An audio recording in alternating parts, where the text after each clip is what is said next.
చాలి మా ప్రభుత్వానికి అగత్యం లేదు. ఆల్రెడీ ఫోన్ ట్యాపింగ్లు చేసిన వాళ్ళు ఏడున్నారో మీరు చూసిర్రు. చిల్లర మల్లర ఆరోపణల ద్వారా ఈటల రాజేందర్ గారు ఎలాంటి ప్రచారాన్ని పొందరు. టీవీలలో స్క్రోలింగ్లు వస్తాయేమో కానీ దానివల్ల ఏం ప్రయోజనం ఉండదు. మీదే ప్రభుత్వం ఉంది, మీ ప్రధానమంత్రి ఉన్నాడు, మీరు విచారణకు ఆదేశించండి ఫోన్ ట్యాపింగ్లు ఏమన్నా ఉంటే. అంటే నిన్న వాళ్ళ దగ్గర మిత్రుడు కరీంనగర్లో 7 కోట్లు పట్టుకున్నారు కదా, అదేమన్నా గత ప్రభుత్వం లేక ఫోన్ ట్యాపింగ్ పట్టుకున్నామని ఏమన్నా వారు అనుకుంటున్నారేమో.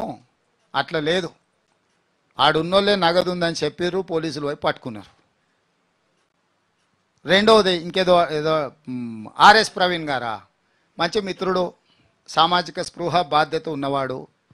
అప్పుడప్పుడు కొన్ని కేసీఆర్ని అందుకే మీకు పాతకాలంలో రాక్షసుడు ఉంటాడు, ఎదురుగా యుద్ధం చేయడానికి పోతే సగం బలం గుంజుకుంటాడని. ఎవరు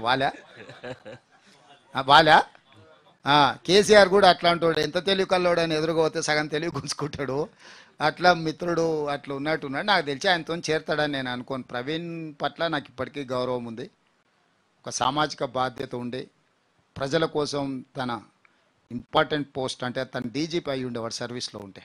మొన్న కూడా నేను పబ్లిక్ సర్వీస్ కమిషన్ చైర్మన్గా వారికి ఆఫర్ ఇచ్చిన. ఎందుకంటే 2 లక్షల మంది నిరుద్యోగ యువకులకు ఒక మంచి రిక్రూట్మెంట్ బోర్డు ఉండాలని తెలంగాణ పబ్లిక్ సర్వీస్ కమిషన్ చైర్మన్గా వారిని 15 డేస్ అసలు డిలే అవ్వడానికి నేను ప్రవీణ్ గారిని రిక్వెస్ట్ చేసిన.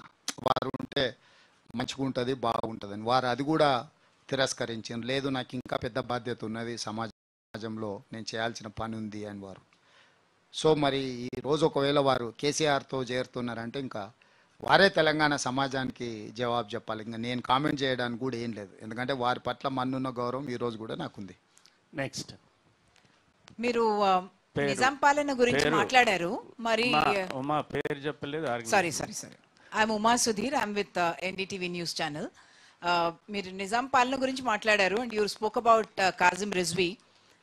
Who is the present day కాజిం Rizvi?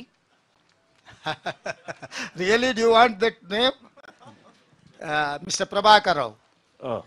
And related to that only, I'm saying the former DSP got arrested, etc. What is your understanding of what has happened? I know the investigation is still on, but what is your understanding of what happened? Midway, I cannot disclose any inquiry or whatever investigation is going on. Once the investigation is concluded, then definitely I will come and I will explain to everyone. So the process is going on. Once I have once the department completed the process, then I will come up with the details. చెప్పండి. కూర్చో. No కూర్చో. నువ్వు ఉపన్యాసం కదా ఇచ్చావు. కూర్చో please, SIT down. Sir నమస్కారం sir. ఈ అణచివేత గురించి చెప్పారు. నా పేరు పివి రమణారావు సార్. నేను ఫ్రీలాన్స్ జర్నలిస్ట్ని. మీ ఊరి పక్కన పోల్కంపల్లి మా విలేజ్.